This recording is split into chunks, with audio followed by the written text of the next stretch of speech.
بسم اللہ الرحمن الرحیم عن زید بن ارقم قال قال اصحاب رسول اللہ صلی اللہ علیہ وسلم ما هذه الاضاحی یا رسول اللہ قال سنت ابیکم ابراہیم علیہ السلام قالوا فما لنا فیہا یا رسول اللہ قال بكل شعرة حسنہ قالوا فالصوف یا رسول اللہ قال بكل شعرة من الصوف حسنہ رواہ احمد و ابن ماجہ۔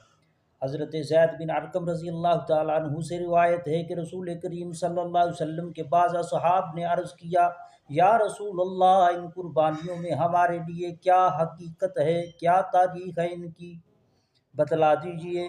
آپ صلی اللہ علیہ وسلم نے فرمایا، یہ تمہارے روحانی باپ حضرت ابراہیم علیہ السلام کی سنت ہے۔ صحابہ نے عرض کیا، یا رسول اللہ ہمارے لیے ان قربانیوں میں کیا اجر و ثواب ہے؟ آقا کریم صلی اللہ علیہ وسلم نے فرمایا کہ قربانی کے ہر جانور کے بال کے بدلے میں ایک نیکی ملے گی۔ صحابہ نے عرض کیا، اون کے بارے میں کیا